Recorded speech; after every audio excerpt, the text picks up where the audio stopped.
Bonjour à tous et bienvenue dans Pop Science, l'émission qui vous explique la science avec la pop culture.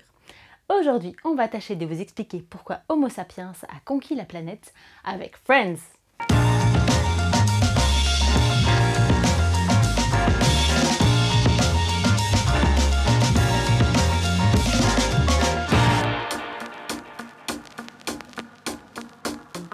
Il y a 40 000 ans à peine, plusieurs espèces d'hommes peuplaient la planète.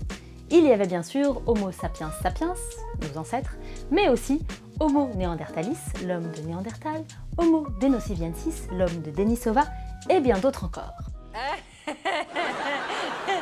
Erectus. Il y a de grandes similitudes. Homo. Aujourd'hui pourtant, il ne reste plus que nous. Nous avons évincé tous les autres. Nous n'avons probablement pas mené une guerre sanglante contre les autres, mais nous avons eu un succès reproductif plus grand. En gros, nous étions mieux adaptés aux conditions, ce qui nous a permis de nous reproduire davantage et donc d'exploiter toujours plus de ressources. Beaucoup plus envahissants, nous avons peu à peu remplacé toutes les autres espèces d'hommes qui ont progressivement disparu de la surface du globe. Pourtant, l'homme de Néandertal et l'homme de Denisova sont apparus plusieurs dizaines de milliers d'années avant Homo sapiens. Ils ont donc eu bien plus de temps de s'adapter aux conditions. Et par ailleurs, leur cerveau avait une taille similaire à la nôtre. Alors, qu'est-ce que nous avions de plus que les autres? Les chercheurs ne le savent pas très bien, mais beaucoup s'entendent pour dire que cela tient à notre remarquable capacité à nous faire des potes. La seule chose qui va me manquer, c'est toi. Les chercheurs pensent qu'il y a 70 000 ans, le cerveau de Sapiens a fait un saut évolutif, lui permettant de booster considérablement ses capacités cognitives et notamment son langage.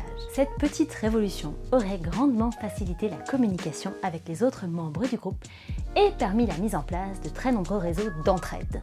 Mais il y a Mo. Mais il y a Mo. Mais poupou. Or, comme vous en avez certainement déjà fait l'expérience, plus il y a de cerveaux réunis pour relever un défi, et plus on est performant. Au fil des 200 à 300 000 ans de leur existence, les Homo sapiens ont peu à peu bâti des sociétés basées sur la coopération et l'entraide. Des sociétés très performantes où chacun a développé des compétences utiles à d'autres. C'est aussi dans notre nature d'aider les autres. Aider une dame à traverser la rue, consoler un copain qui vient de se faire larguer, porter les triplés de son demi-frère, sans rien attendre immédiatement en retour. Parce que nous avons appris qu'aider les autres sera au final plus profitable à notre bien-être que de se la jouer perso.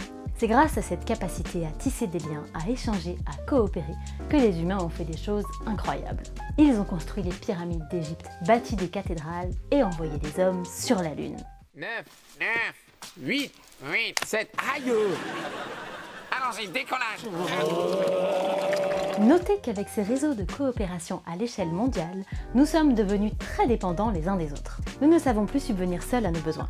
Quasiment tout ce qui est indispensable à notre survie, se nourrir, se loger, se vêtir, nous est fourni par des gens que, la plupart du temps, nous ne connaissons pas.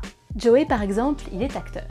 Il est parfois payé, disons, pour jouer des rôles. C'est son domaine de compétence. Vous ne comprenez rien alors? Il est en train de mourir.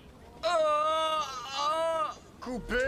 Mais pour se vêtir, par exemple, il doit s'en remettre à des experts du domaine, comme Rachel. Et pour se nourrir, à des gens comme Monica, dont la spécialité est la cuisine. Oh, une merveille!